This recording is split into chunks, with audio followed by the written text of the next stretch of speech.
One is in hotel quarantine, and we have detected 2 people in the community. So Dr. Young will be giving some further details about where these people have been. My understanding is that one of these people did not have any symptoms at the time that they were out and about in the community. So we're going to urge people, if you have any symptoms, to go and get tested. It is absolutely critical because we've had 2 cases in the community. Now, this is not the strain that is currently circulating in Sydney. This is the Alpha strain, which is the UK strain, but we are still concerned. But if everyone looks very carefully at the venues that the media will put out, and if you're at any of those venues, you need to make sure that you take precautions, and Dr. Young will outline that to you. So that's very important.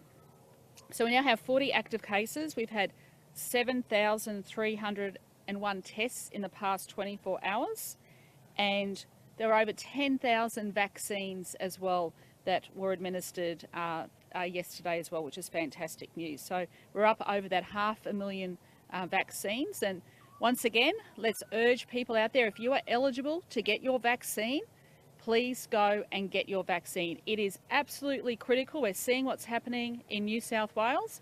So please go and get your vaccine. But also too, if you're due for your second one, it is actually very important that you go and get your second vaccine as well. Now, we're in school holidays, and I cannot be clearer, and Dr. Young cannot be clearer.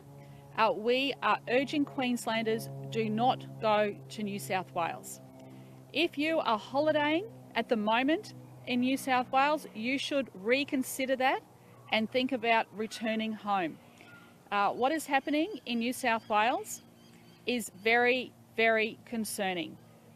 We haven't seen the likes of this before, because this is the highly contagious strain. We have been saying for a week now for people not to go into Sydney, but now we are saying very clearly, reconsider any travel to New South Wales, especially during this lockdown period. Now, because New South Wales, that Greater Sydney area and some of those regions are following tighter restrictions and that lockdown for the next 2 weeks, on Friday we commenced some easing of restrictions in Queensland, and we will be changing some of those restrictions from tomorrow morning, but we want to make sure that it is just for that period of the lockdown in Sydney. So I know that some of our bars and cafes and restaurants were back to that bigger, fuller capacity, but because of what's happening in New South Wales, we just want to be a bit tighter. So we'll be going back to that 1 per 2 square metre rule, and no more than 100 people in your home. So I know we had lifted that to over 100 in your home, but just for that 2-week period, we really need you to follow that advice. And finally, can I say, if people have been into those declared areas by the New South Wales government and you have returned back to Queensland, it is absolutely imperative that you follow the advice. This is the highly contagious strain, and we do not want that spreading in the Queensland community. So you owe it to yourself, to your family and to your community to do the right thing over this 2-week period. So I please ask people to do the right thing, especially if they have travelled down to New South Wales during that period. So once again, if anyone is sick, please stay at home and get tested. That's absolutely critical. And we are monitoring very closely the developments in New South Wales. And I do wish everybody in New South Wales all the best. We've been through our lockdowns here before. We've always gone very hard and very quickly. That's always been our motto. And it's worked very well for Queensland. And I know New South Wales is going to get through this just like Victoria has as well. So we're with you, and we do want to welcome you back to our state when the current situation eases. So good luck to everyone, and I'll hand over to Dr. Young to give some further details, and also too about the flight attendant who was on those Virgin flights. Now the good news there is that those flights weren't very full. the ones that were coming into Brisbane and leaving the Gold Coast.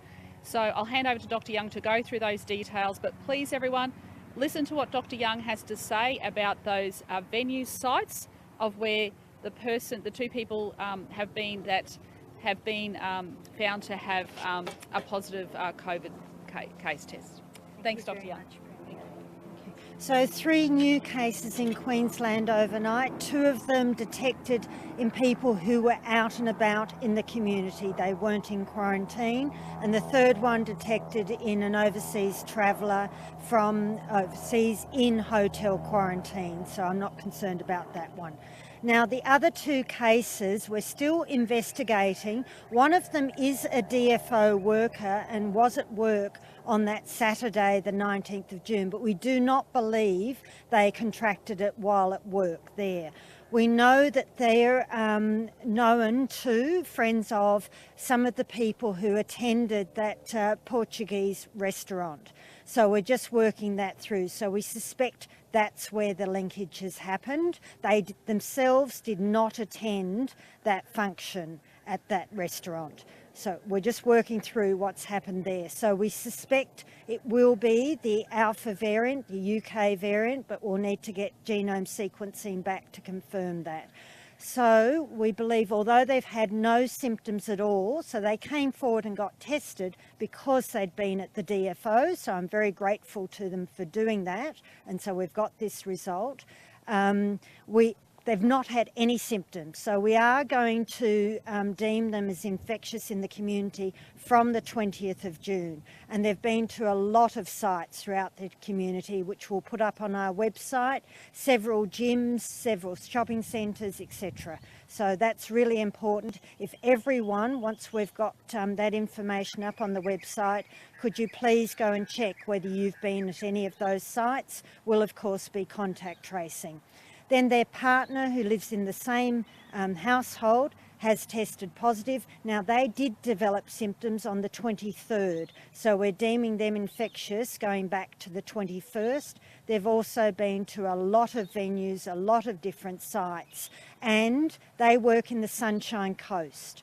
So we'll be going through all of that with both of them, and we'll get all that information on the website. So it is critical, as people have done before, to just check those websites, come forward, get tested. Any symptoms at any time, get tested, but we'll also be contacting people that even if they don't have symptoms, will want to test them. Then we also have been informed by New South Wales that they have a positive case in a Virgin cabin crew member who was on 5 flights while infectious. On Friday they were on a flight, and on Saturday on a flight, and they came into Brisbane and Gold Coast, so we'll be contact tracing everyone on those flights. They're all close contacts and will be going into quarantine for 14 days. Fortunately, the flights were fairly empty because of all of the restrictions with Sydney. Then there will also have been Queenslanders who've been on the other flights. There were 5 flights in total, Queenslanders on the other flights, flying down to Melbourne and to Sydney. So we'll be making sure that those people are contacted. If they're back in Queensland, they'll be in quarantine as well for the 14 days. Then we have another case that the Northern Territory informed us about.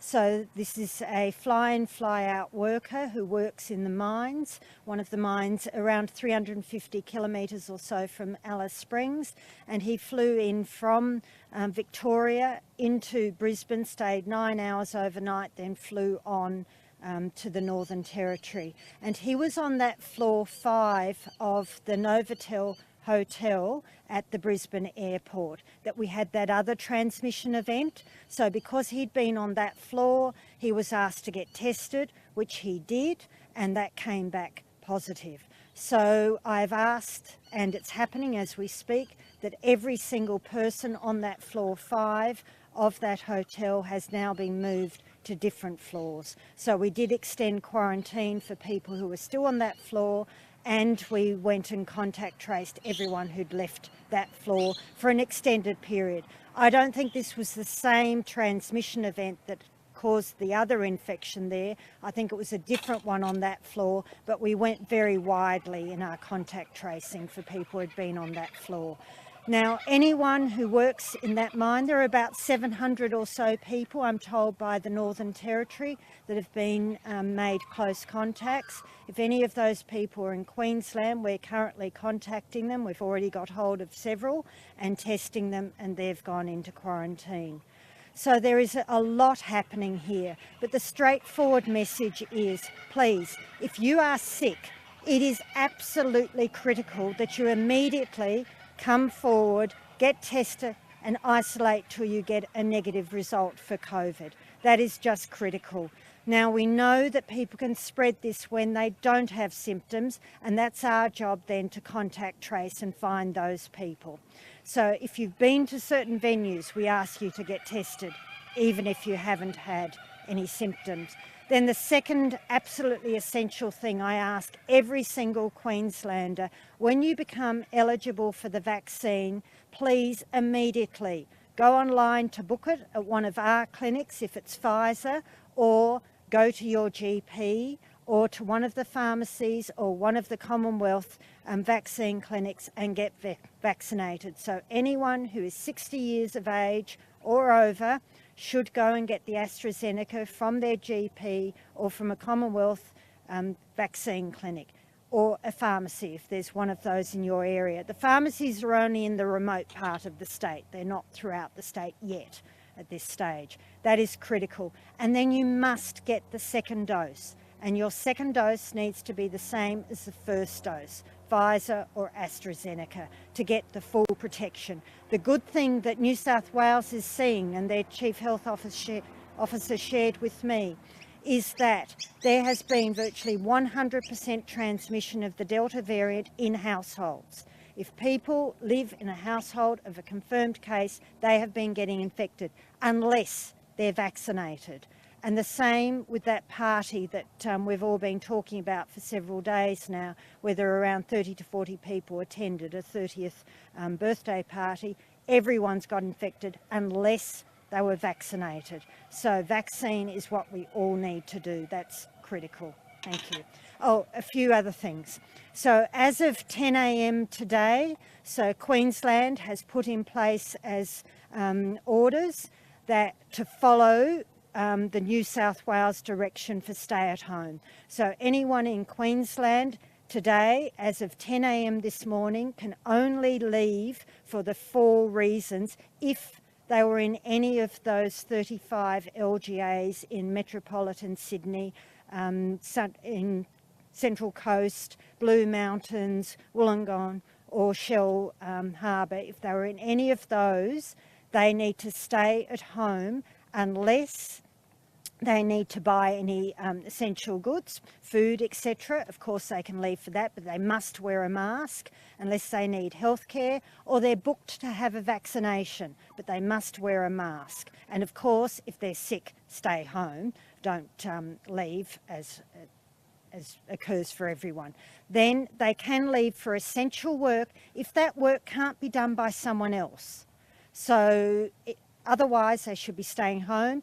All of our kids, of course, are on school holidays, so education doesn't apply. So, plus, of course, if there is no one else who can provide care to a vulnerable person, then they can continue to provide care, but they need to be very careful, and I would hope that that vulnerable person is vaccinated. So, because no one, of course, wants to give COVID to a relative or someone they're caring for. So please, anyone from those 35 LGAs as of 10 a.m. this morning can only leave home for the next fortnight or for 14 days from when you left that LGA, so it might be less than the fortnight. Please stay home. And anyone who's been in those original 4 LGAs of Woollahra, Randwick, Waverley or the City of Sydney can't leave home for 14 days if they've been there since the 11th of June. And I apologise, this is all very confusing. So I go back to that first statement, just if you're sick, stay home, get tested till you get that, and isolate till you get that result. Dr. Young, you just said there's a lot of things happening right now. How concerned are you, and are you considering, or Right, so thank you for reminding me. So as you heard from the Premier, at 6 a.m. tomorrow morning, we're winding back some of those restrictions to align with the 2-week period that New South Wales has put restrictions in place for their entire state. We're not winding them back as far as New South Wales has because we don't have those outbreaks here. If we were to get outbreaks, of course, we would, as we've always done, consider what we need to keep people safe. So as of 6 a.m. tomorrow, we're going back to the 1 per 2 square metre density requirement, maximum of 100 people in your home, but we're leaving the self-catering, the smorgasbords, buffets and so forth, we're leaving them in place at the moment. But we will just have to see how all of this evolves over the next few days. Thank you. Yes. Yes. Well, because he flew up from Victoria, which we had restrictions on, so he went into quarantine for 9 hours before his flight could be organised to go to the Northern Territory. Yes, yes. Oh yes, we do that regularly. So we do that with flight crew who fly into Brisbane and then turn around and fly out the next day. So we'll have them in quarantine. We do it with maritime workers. So yes, we've been doing that for a long time now. That depends what happens in New South Wales going forward. But yes, of course, it's a possibility. It's always been a possibility right from the start of this pandemic, which is why the Premier said it is critical that Queenslanders really, if they're in New South Wales, anywhere in New South Wales today, they think very carefully about what their plan is going forward, because they might be facing a time of 14 days quarantine when they come back. They might be. We just need to work this through. That's why people just need to look at their own circumstances and what it means for them. So the two new local 5 cases, did the female that one of them first, did she have direct contact with the flight attendant? What's the link with you mentioned? No, the Portuguese restaurant had quite a few people who attended that function, and all of those went into quarantine, home quarantine,